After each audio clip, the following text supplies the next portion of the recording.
there's this like honeymoon phase when you're first back.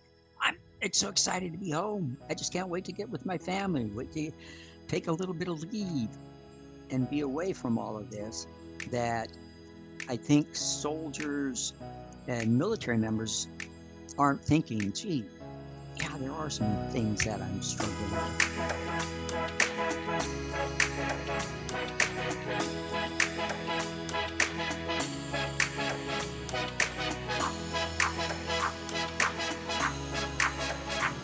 Hello, and welcome back to You Need a Counselor podcast. My name is Julie Johnson.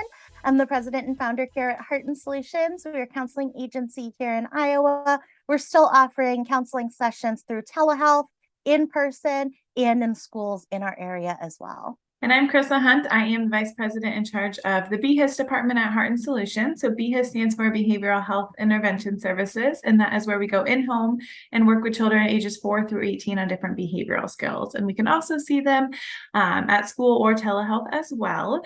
And this is our podcast, You Need a Counselor. So we are designed for people curious about counseling, but have barriers keeping them from experiencing the benefits of counseling. Our mission is to share stories about counseling, good, bad, and indifferent, and spread the message that everyone can benefit from mental health and behavioral health counseling services. So we post on Sunday nights at 5 p.m. Central on YouTube, on Spotify, anywhere that you would find podcast episodes. We are posting on Sunday nights at 5 p.m. So we recommend that you batch up your laundry or do your meal prepping like we will be doing on Sunday nights. And that gets you ready for the week. So you have clean clothes for the week. You've got food ready to go for the week. You don't have to think about that stuff throughout the week. And it gives you that entire week to get in touch with our guests, to look at the resources that we're talking about that week, and to call your counselor and get scheduled with your counselor, especially if you haven't seen them in a while. So today we're very excited to welcome back one of our favorite guests. We've got Dr. Skip Mondragon here with us today. Welcome, Dr. Skip. Well, thank you. I'm delighted to be here, ladies. So Dr. Skip Mondragon is the author of Depression is Not for Wimps.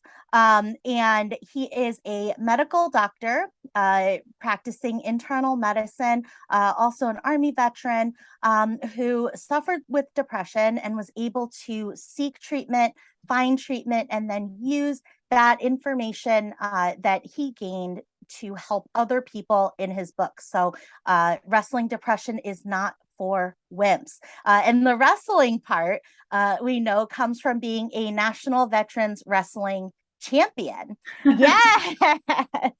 Very, very cool.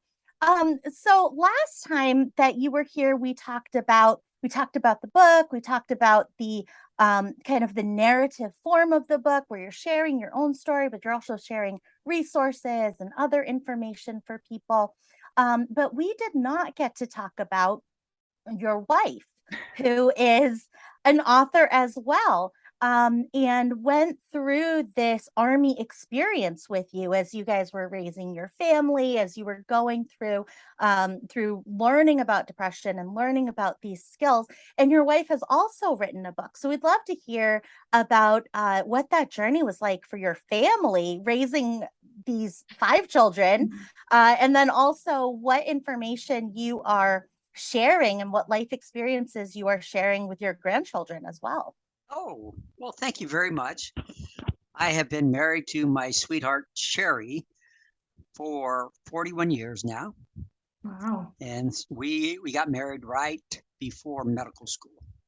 And it was contingent if we were going to get married, whether or not I could support a wife. And it was actually when I received word that I had been accepted as a candidate for an Army Health Profession Scholarship Program scholarship, meaning the Army would pay for me to go through medical school. And with that, I'd get a living stipend, not that large, but enough that with Sherry's monies that she made as a fellow in her graduate studies, with the combined salaries, we could afford to get by. It was meager, but it was enough. And with that, we were able to get married a few months before medical school. So we've been married 41 years. She went through medical school, residency with me, coming into the Army.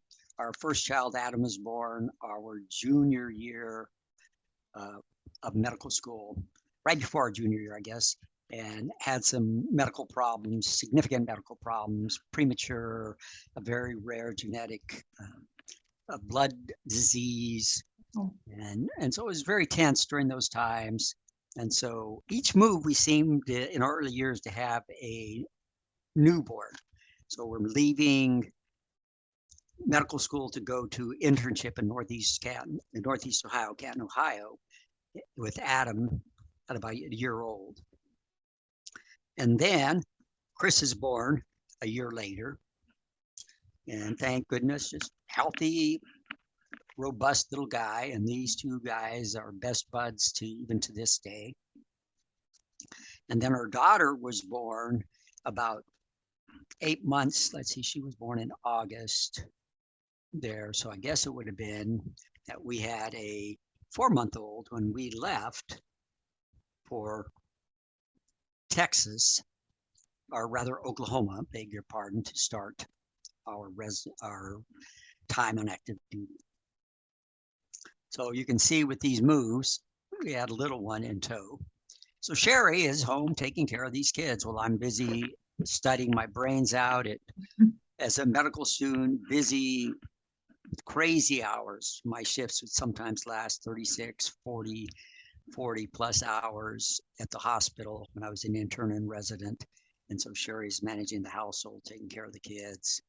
And then active duty with thinking, oh, things can't ever be worse. Well, they really got rough our first summer in the military. We had 3 internists, 3 internal medicine specialist docs there at Fort Sill, Oklahoma. One left very suddenly, decided he was going to get out of the Army to do specialty training in nephrology. One of the docs was leaving to do a fellowship in infectious disease.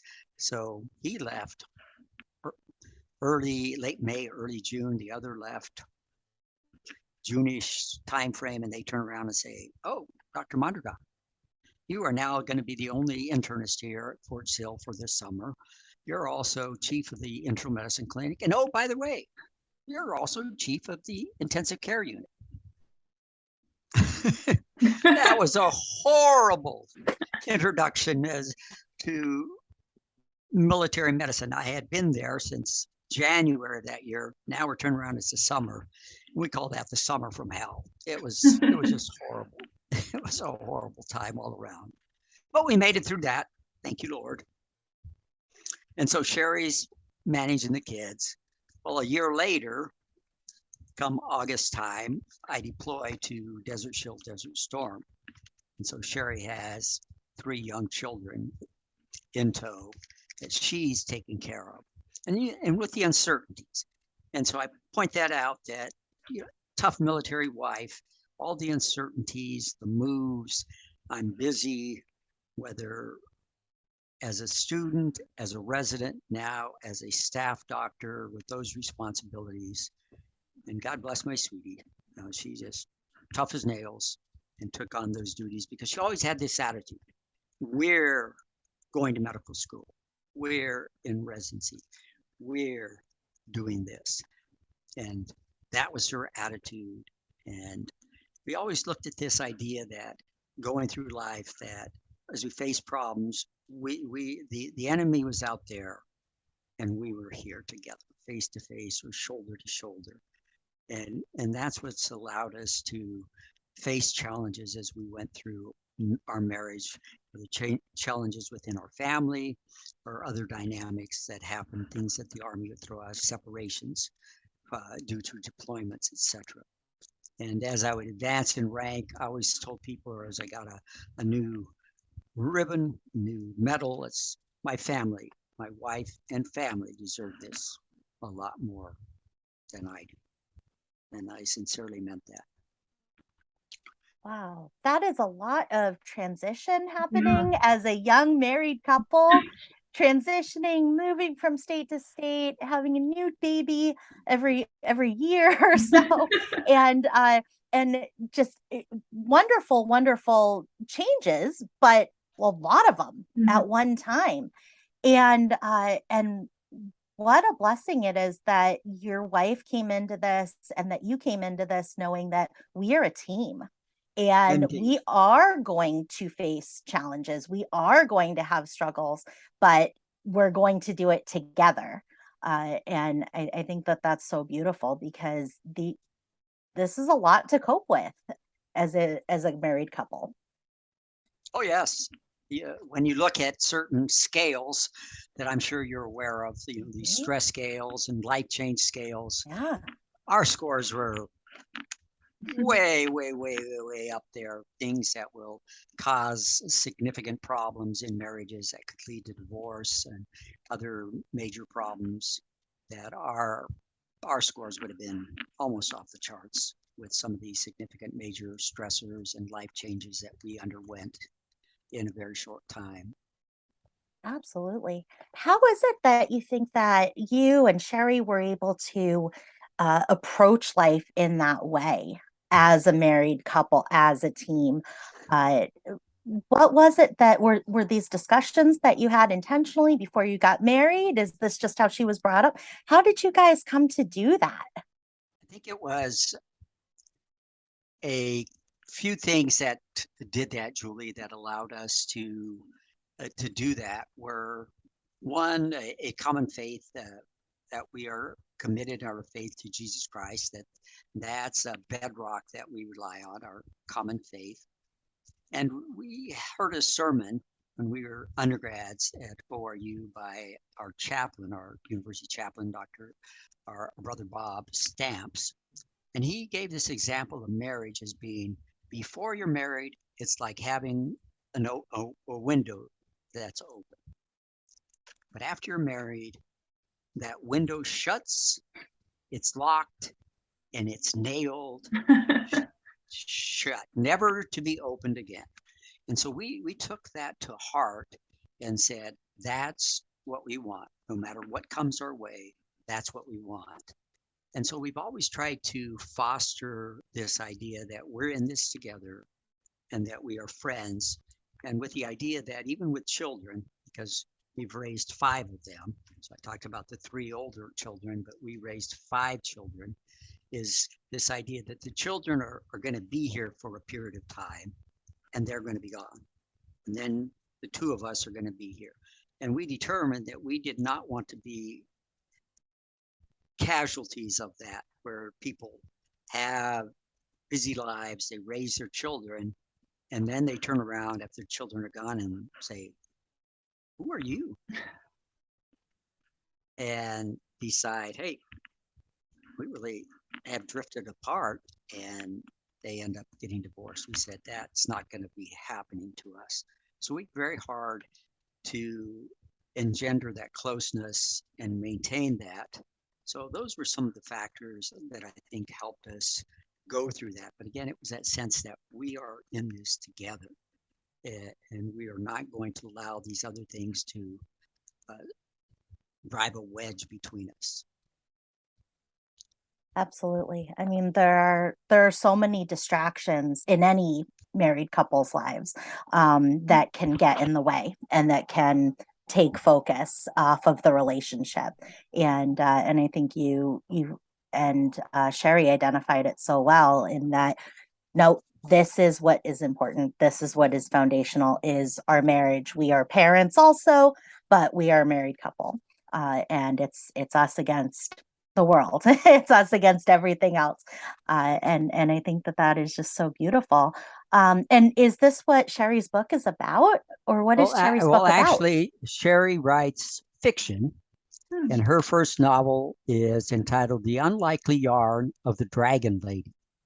And it's about 4 women and their stories, because they're all struggling at a certain point, and their struggles where they're stuck at a certain point, and God's trying to move them past this. And with that, they are part of what's called a prayer shawl ministry. And I don't know if you're familiar with prayer shawls, but prayer shawls are either knitted or crocheted, and then they're given to individuals that are in need. But as they are made, whoever is making those is praying over those. stitch by stitch, they're praying whoever receives this would be touched by the hand of God, that they'd find comfort, that they'd find healing, that they'd find solace, that they'd find peace. So it's given to someone who may be bereaved, somebody who's going through a severe illness, or maybe somebody that's just struggling with something in their life. And so it's this group that's very content, knitting in this sister chapel of their church in silence, praying quietly, silently as they knit. And now their lives get disrupted because Father Pete comes in and says, the late chapel is going to be painted on the day you meet, and you need to go out in the community and knit. And the leader, Margaret, she digs in her heels, says, no, no, no, no. And Father Pete says, yes, yes, yes, you will.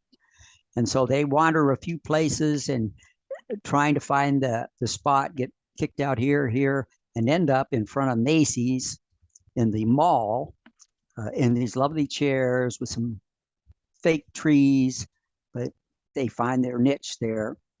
And what they find is being there very visible in that spot, that people come up asking, what are you doing?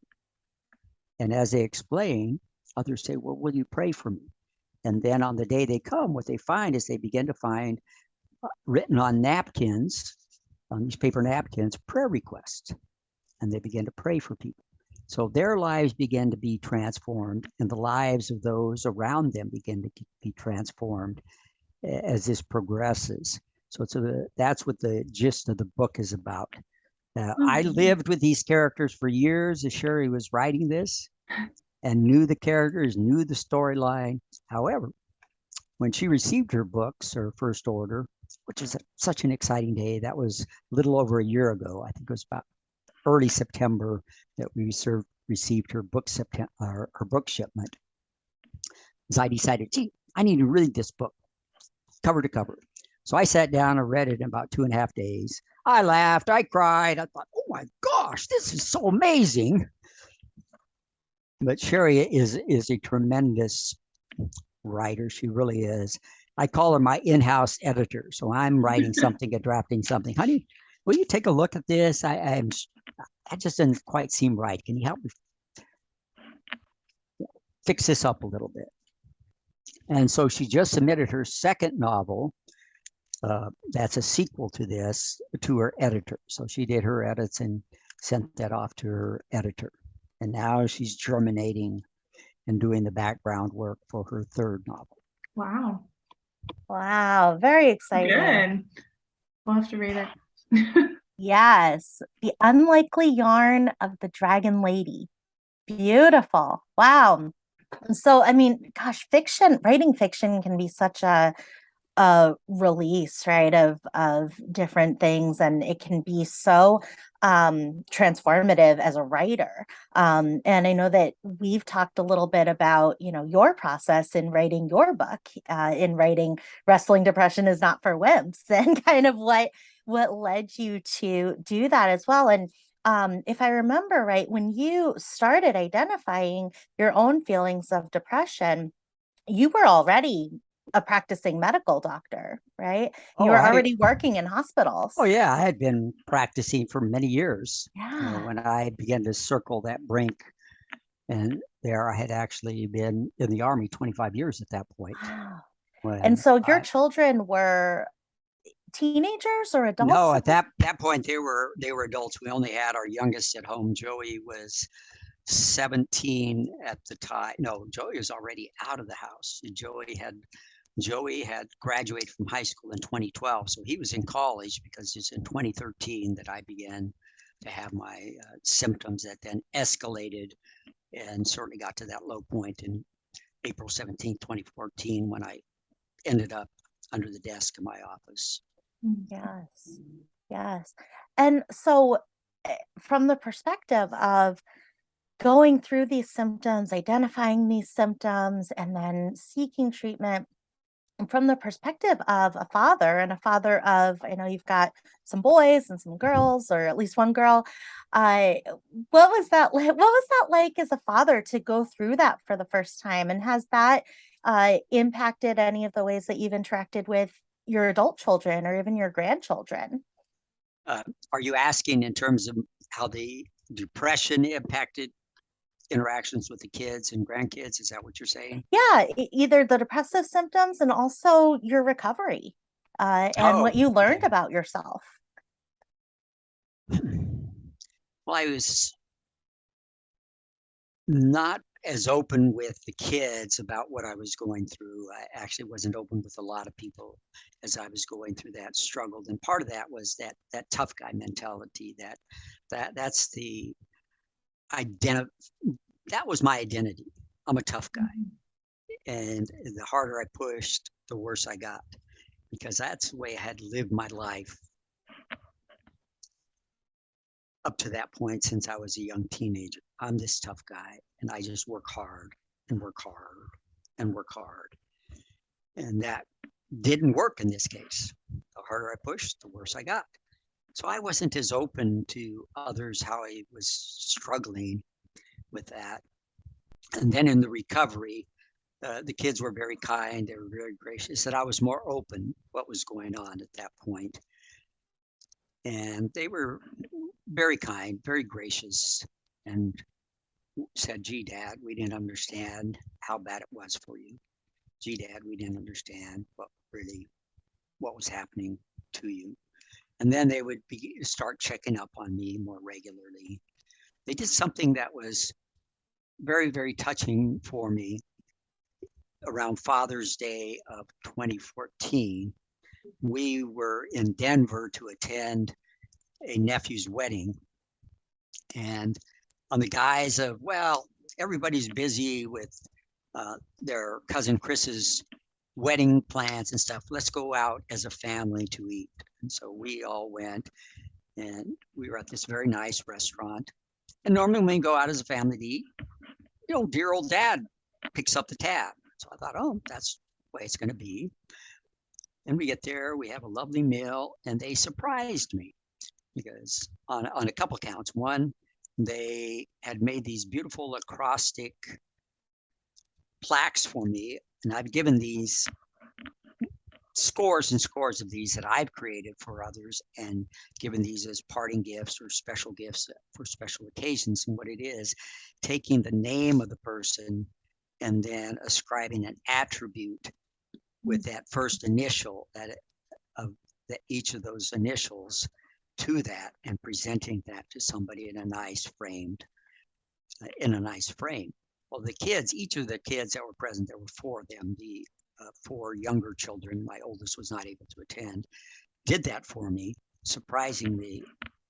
And then when it was time to pay, my son Chris, the second oldest, he said, no, Dad, we got this. I was like, well, okay, yeah, I like that. So they surprised me. And at that point, I was still in those early phases of recovery, but that was such a boost to me and such a loving gesture, because that meant so much to me, that thoughtfulness and kindness that they showed me. And and in terms of relating to them now, they know that I've gone through this. They're aware that I still take medicine, that I still see a counselor, that I periodically see my psychiatrist. I'm very open about that. And I encourage them to listen to podcasts I've been on, speeches that I've given, and some of them have taken the time to do that and say, yeah, Dad, I really enjoyed that. Thanks for sharing that, Dad. Excellent.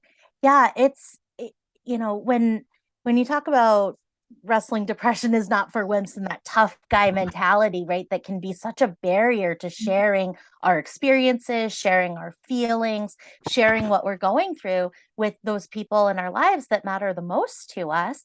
And that, we need to be able to get support from, and as we're supporting them. And that, head of the household, father type of role, that does make it difficult because there is such a stereotype, right? There is such a societally based role of, well, I have to be the rock, I have to be the strong one, I have to be the one that knows everything and fixes everything and pays for everything, right? And takes care of everybody. And with you and your wife both being on the same page that yes, we are the rocks here, right? Our relationship and our marriage is the foundation of this whole thing. And so with both of you being on the same page, it makes sense that you would both have that kind of caregiver, right? Sense of it's me and your dad, it's me and your mom, right? Taking care of these 5 kiddos. And then even when you started talking about Sherry and how she's the love of your life, the one of the first things was, could I support a family, right? Could I support other people? And in this situation, you're the one, we're the ones needing support. And when we're the ones needing support from the people that we have for so long thought of as people that, no, wait, I support them, that can feel like such a, off kilter role reversal, but how Right. beautiful when it happens and we're able to, I mean, it's not for wimps sharing that kind of stuff, because for you to be able to share that with your family and with your adult children, express to them what you're feeling, what you're doing, takes a lot of courage and takes a lot of strength. And then allowing them to support you in those beautiful ways, right? Making those personalized gifts for you and that are highlighting, the things about you that they love, and doing those caretaking gestures. It's just it takes a lot of strength to be able to accept that, right, and ask for that. So very, very beautiful. And what a great example that you're setting for your sons and your daughters also, because we know that mood disorders can be hereditary. They can run in families, and so there's a good chance that either your kiddos or some of your grandkiddos may struggle with some of the same things. And for them to go, you know what, I'm a man, or I'm a strong woman, I'm a mother, I'm a father, but I also am identifying these symptoms and I'm going to express myself about it. I'm allowed to do that because my father did that. My grandfather did that. He was brave enough to do that. I can do that too, in my own way. Is just beautiful for them to have that example and that role modeling. Thank you. Absolutely. And the things that you have been able to learn through counseling, and then be able to share with others, is available for them as well. And so then, if they do come across these similar types of challenges, you can talk through some things that have worked for you and some things that haven't worked for you. Indeed. Indeed. Yes, absolutely. So when you were I know you had 18 months of active combat zone, you were in Desert Storm. What was that like, or how did you kind of get through that separation from your family, and that time period away from them? What were some of the things that you were able to do to keep that connection? Because your family has very, very strong connections, even with all of those moves and separations. How were you guys able to do that? Well, Desert Shield, Desert Storm, it was primarily through snail mail, regular mail. On occasion, could place a phone call to home, but it was predominantly snail mail that we kept in contact with. And I would make, because the kids were young at that time, I'd also record tapes where there were storybooks, and I would record the tapes, cassette tapes for the kids, and I'd mail those home to the kids that they'd listen to at night, because it was our tradition as the kids were growing up that we always read to them at nighttime before bedtime. Of course, we read to them a lot more than that, but that was part of their nighttime routine. We'd read a story to them. And so I would do that and send that home. And Sherry said it was interesting with the 2 older boys, because our daughter was only 2 at the time when I left, that they'd have 2 cassette players running and 2 different stories running simultaneously. So hearing my voice in stereo, she said, was kind of interesting with the 2 boys. That's funny. But that's how we stayed in contact there. And part of it in deployments, you have to get into a rhythm. You have to get into a routine to keep yourself busy.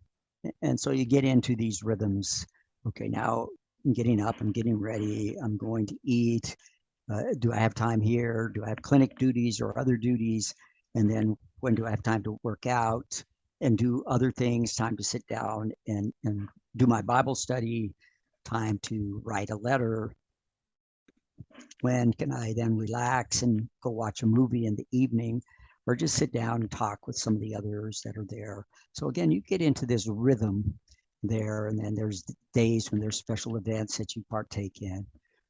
And that's what helps you cope, and try not to think about the uncertainty, because those early days, for instance, in Desert Shield, Desert Storm, things were so uncertain. We knew that Saddam Hussein had missiles, and that they certainly were within reach of where we were located, and that he had used chemical weapons on his own people, the Kurds. And so we knew that he could deploy those. And so we wore our chemicals masks with us wherever we went.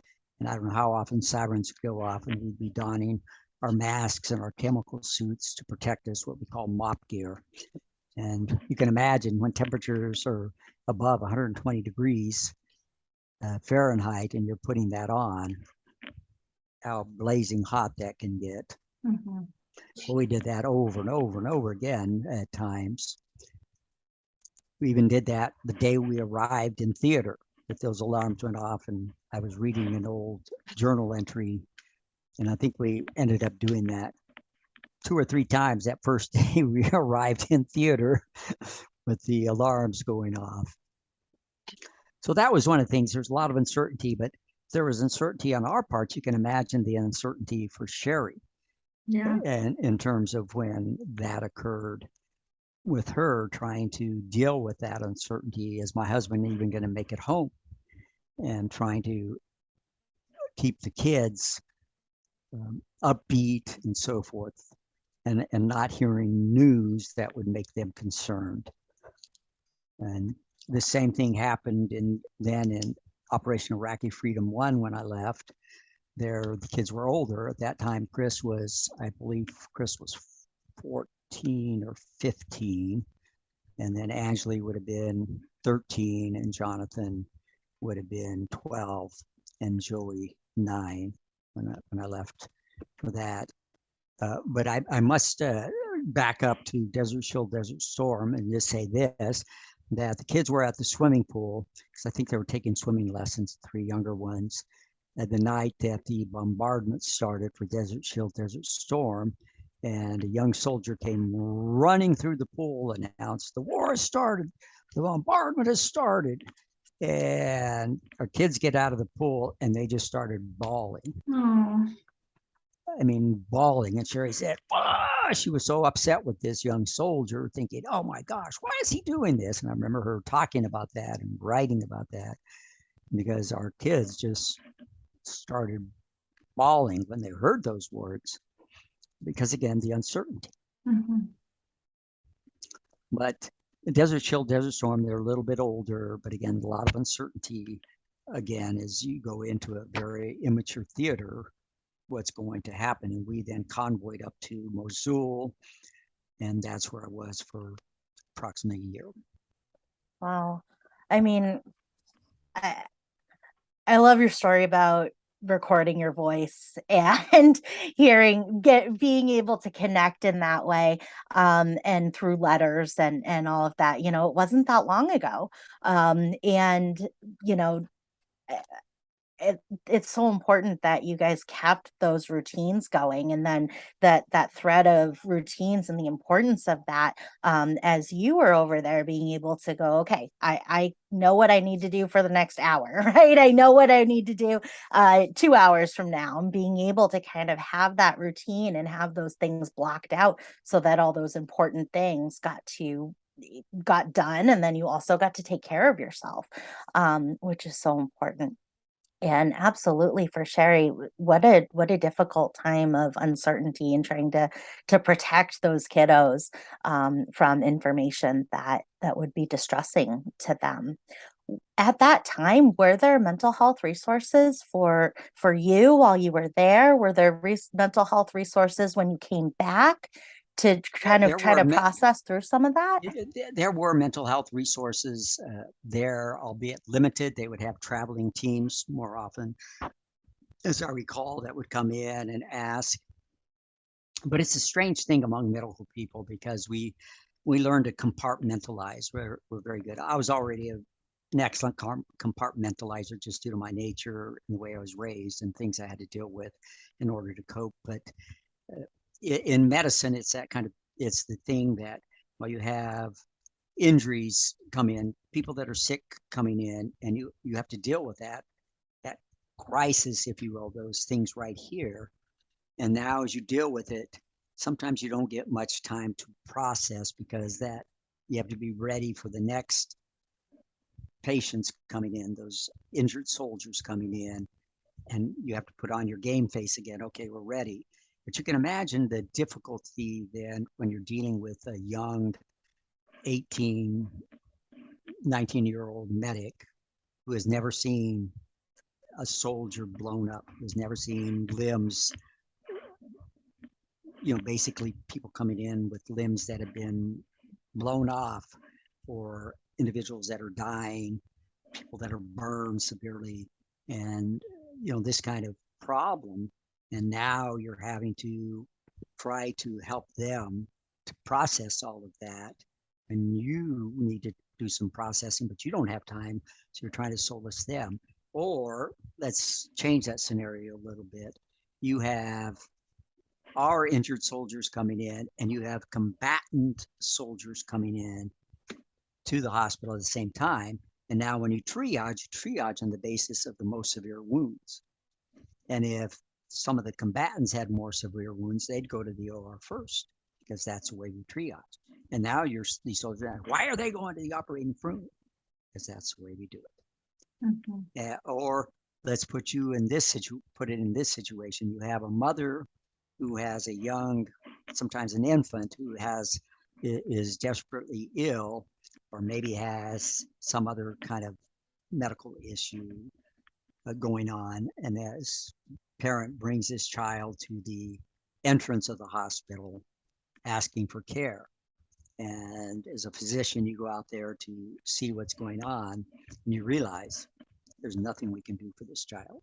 We didn't have a pediatrician on staff. We didn't have pediatric supplies. And you realize there is nothing we can do for this child, absolutely nothing. And so you're telling through an interpreter to this mother, I'm so sorry, but we can't, we're unable to help you.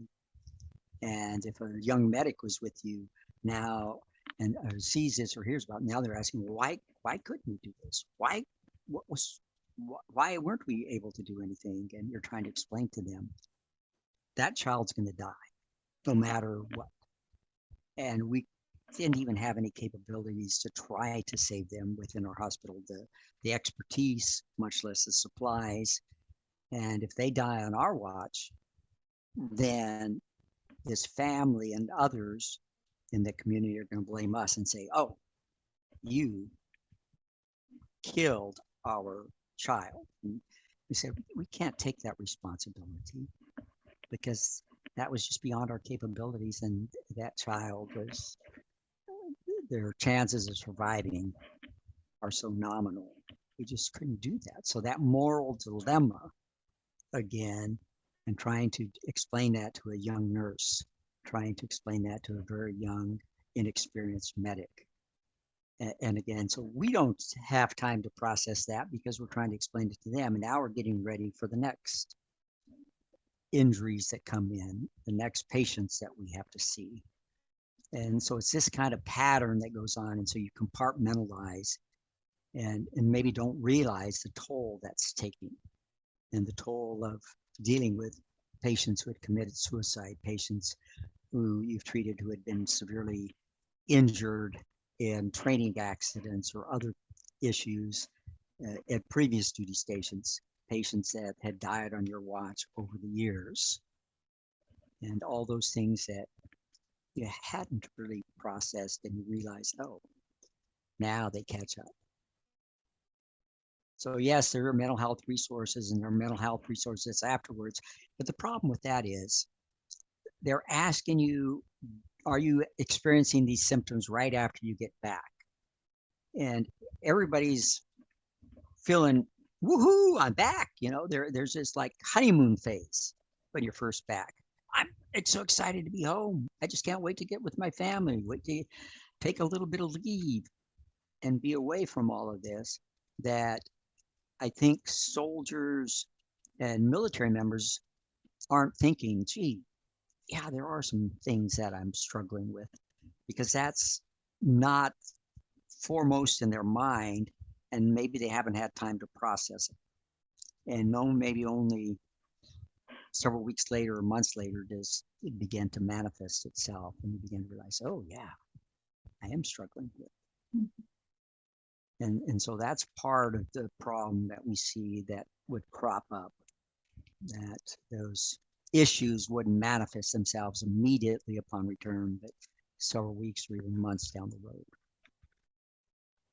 Absolutely. That's such a good point. All of these experiences, and then not having the time or the mental energy to be able to process them and even think about them, because we're on to trying to save the next person, or on to trying to help the next person, and then coming back and feeling like, no, I think I've processed through this stuff. I'm feeling good.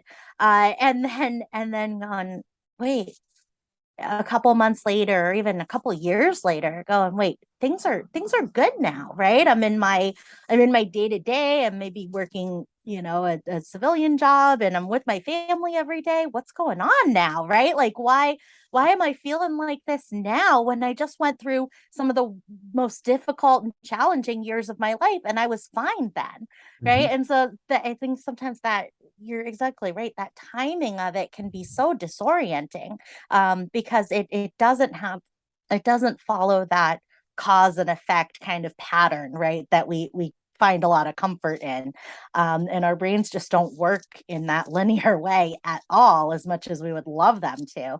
And so being able to identify that, yeah, when all of the adrenaline, right, has worn off, and that just relief of being home has worn off, and now I'm watching TV in the afternoon, right? And it's like, now my brain goes, okay, like, you had rest, right? You're safe.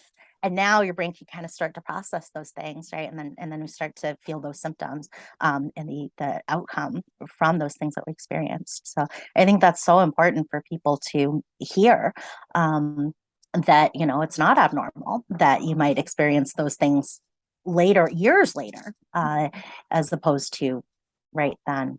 Absolutely. So in wrestling, depression is not for wimps. You're talking about this stigma, right, of masculinity, and coming through that. How has that Have you received feedback from people who have, read this and connected with this? What are some of the things that, when people read your book, they really start to connect with and put together? The vulnerability is one piece, and whether I'm sharing in person or with the book, is that they can relate to the fact that they say, that's my story, or that's my brother's story, my father's story. And so they can relate to it with me being so open. And certainly that was my intent in sharing this, was to help break those barriers so people can say, yes, I'm struggling. And so here's this highly decorated colonel, war vet, that is a physician himself, who, national wrestling champion, seemed to have it all, but end up so deeply wounded, he crawls up in a fetal position under his desk before he understands what's going on and goes to get help. That to remove that stigma, to help them understand it's okay. That doesn't make you any less than a man. That doesn't mean you're weak. That doesn't mean you're a wimp. It just means you're human. And that was the purpose, the main purpose of writing that book. But then to give them practical advice, what they can do to help them recover, and then help them maintain health and wellness. Absolutely. I love that. It's so important, and having those role models, of people who are brave enough to share their story and to talk about it, because there is such a misunderstanding about mental health, and mental health just doesn't discriminate. Like, it doesn't matter who we are. It doesn't matter how many people love us. It doesn't matter what our achievements are. It just does not discriminate. And anybody can be susceptible, and anybody can go through these things. And it isn't a reflection on who we are or what we've done. And I think that your story really highlights that, nope, it's not a weakness, and that it is such a strength to seek help and to share your story so that others can benefit from that strength. It's an equal opportunity That disease. that's right. Absolutely. It is. I've never heard it said like that before, but that is so true. It's so true. So absolutely, we love it. So, where can people find your book? They can find my book on Amazon. They could find it on Barnes and Noble website. Those are the two easiest places to find it. There's Perfect. various other places they could find it, Google Books, etc. Perfect. And then the unlikely yarn of the Dragon Lady. Where can people find this book? Oh, they can find that on Amazon. They can Amazon find as that on well. Christian book dealers. Mm, Those would be two sites they can find that. love that. So, and my last question is about, so you've talked about your faith and your faith that you shared with Sherry, and how you were able to use your faith as a strength. If somebody is on the fence about starting counseling and having difficulty aligning their faith and their values and their religious beliefs with counseling, that can sometimes be a struggle for people, to align those different things. What suggestion or experience might you share with somebody who might be having a difficult time aligning their religious faith with the act of counseling? Oh, I love that question.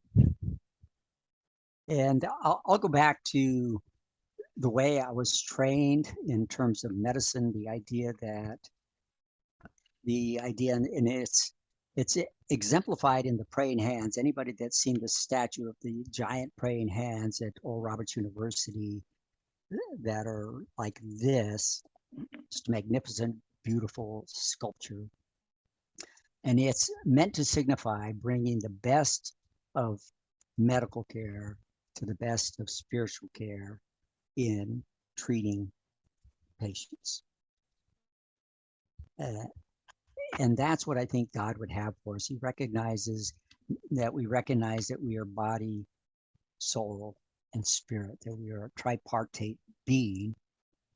And therefore, there's different aspects of us that need to be treated. And so to recognize that God has given us wisdom, that He's given us tools at our disposal, and to use those, we have those at our disposal. And so there's nothing in terms of saying I don't have faith, or I'm lacking, or this is something that means that I'm a weak believer if I'm looking to use these resources, mental health resources available to me. And similar can be said about medication or other types of therapy, not just talking types of therapies, is to say utilizing the best of what medicine has and the best of what prayer and faith have, and combining those for healing.